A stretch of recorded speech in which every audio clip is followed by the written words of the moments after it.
ರಾಜ್ಯದ ಎಸ್ಎಸ್ಎಲ್ಸಿ ವಿದ್ಯಾರ್ಥಿಗಳಿಗೆ ತೃತೀಯ ಭಾಷೆಯನ್ನ ಕೇವಲ ಗ್ರೇಡಿಂಗ್ಗೆ ಸೀಮಿತಗೊಳಿಸಬೇಕು ಎಂದುಕೊಂಡಿರುವ ರಾಜ್ಯ ಸರ್ಕಾರದ ನಿರ್ಧಾರವನ್ನು ಮರುಪರಿಶೀಲಿಸುವಂತೆ ರಾಜ್ಯಪಾಲ ತಾವರ್ ಚಂದ್ ಗೆಹ್ಲೋಟ್ ಸಲಹೆ ನೀಡಿದ್ದಾರೆ.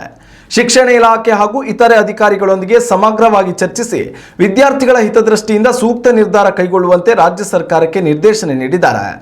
ರಾಜ್ಯಪಾಲರ ವಿಶೇಷ ಕಾರ್ಯದರ್ಶಿ ಆರ್ ಪ್ರಭುಶಂಕರ್ ರಾಜ್ಯಪಾಲರ ಸೂಚನೆಯ ಮೇರೆಗೆ ಸರ್ಕಾರದ ಮುಖ್ಯ ಕಾರ್ಯದರ್ಶಿ ಶಾಲಿನಿ ರಜನೀಶ್ ಅವರಿಗೆ ಪತ್ರ ಬರೆದಿದ್ದಾರೆ. ಬೆಂಗಳೂರಿನ ಸ್ಥಳೀಯ ಭಾಷೆಗಳ ಸಂರಕ್ಷಣಾ ಸಂಘಟನೆಯವರು ರಾಜ್ಯಪಾಲರಿಗೆ ಮನವಿ ಪತ್ರ ನೀಡಿದ್ದು, ಇದನ್ನು ಆಧರಿಸಿ ಸರ್ಕಾರಕ್ಕೆ ರಾಜ್ಯಪಾಲರ ಕಚೇರಿಯಿಂದ ಪತ್ರ ಕಳುಹಿಸಲಾಗಿದೆ. ರಾಜ್ಯಪಾಲರಿಗೆ ಸ್ಥಳೀಯ ಭಾಷೆಗಳ ಸಂರಕ್ಷಣಾ ಸಂಘಟನೆ ನೀಡಿದ ಪತ್ರದಲ್ಲಿ ತೃತೀಯ ಭಾಷೆಗಳಿಂದ ವಿದ್ಯಾರ್ಥಿಗಳಲ್ಲಿ ಭಾಷಾ ವೈವಿಧ್ಯತೆ ಹೆಚ್ಚುತ್ತದೆ, ಮಕ್ಕಳ ಬೌದ್ಧಿಕ ಬೆಳವಣಿಗೆ ಸುಧಾರಿಸುವುದರಲ್ಲಿ ಭಾಷೆಗಳ ಕಲಿಕೆ ಪ್ರಮುಖ ಪಾತ್ರ ವಹಿಸುತ್ತದೆ ಎಂದು ತಿಳಿಸಲಾಗಿದೆ.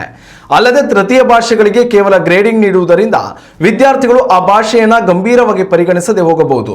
ಇದರಿಂದ ವಿದ್ಯಾರ್ಥಿಗಳ ಶೈಕ್ಷಣಿಕ ಗುಣಮಟ್ಟ ಕುಸಿಯುತ್ತದೆ ಎಂದು ತಿಳಿಸಲಾಗಿದೆ.